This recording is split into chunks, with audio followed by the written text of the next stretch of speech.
Quiet. Quiet. Taboo. Stigma. Stigma. Stigma. Anxiety. Anxiety. Communication. Communication. Not very talkative. Avoided. Potentially unsupported. Support. Support. Problematic. Stress. Concealment. Guilt. Masks. Troublesome. Withdrawn.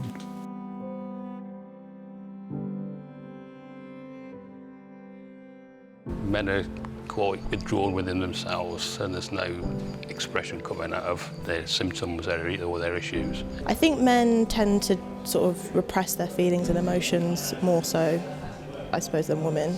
It's not always easy to step forward and say, I need some help. If a neighbour approaches me or a friend and says, I need some help building a shed, well, firstly, they've asked the wrong person, but if I had to, of course, or if I could, I would help them, of course. It's less likely that a friend or a neighbour would come forward and say, I really just need to chat for a bit.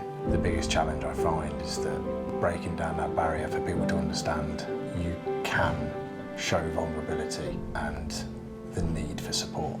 Obviously, historically, there's been an issue where men are less able to communicate how they feel.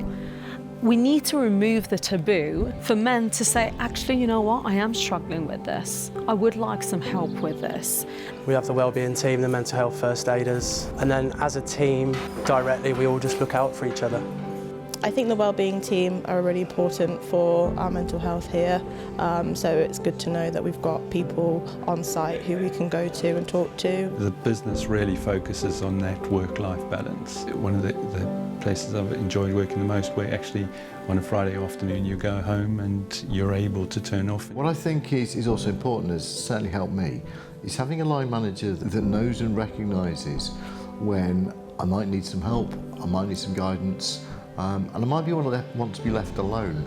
It definitely gives you a lot more drive and purpose because you're always learning something new. It's all about education. The more we can shine spotlights on it, the more we can give examples of it, the more we can show how normal it is.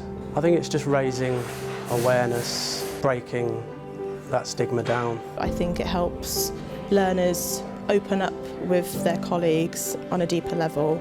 It should lend itself really well to look after each other, to look after each other's development, and people experiencing mental health ups and downs is only part of that growth. So I think we could do sometimes better in applying some of the notions that we apply in learning and development and training to having these conversations, particularly around mental health. Everything we do in learning and development helps people get a better understanding of us ourselves, each individual to understand themselves better. And it helps people appreciate differences in others. So we see the similarities, we see the differences. And I think learning and development, we owe it to ourselves and we owe it to everybody we work with to understand them, help them understand themselves better, help them understand others better, and therefore help them connect better.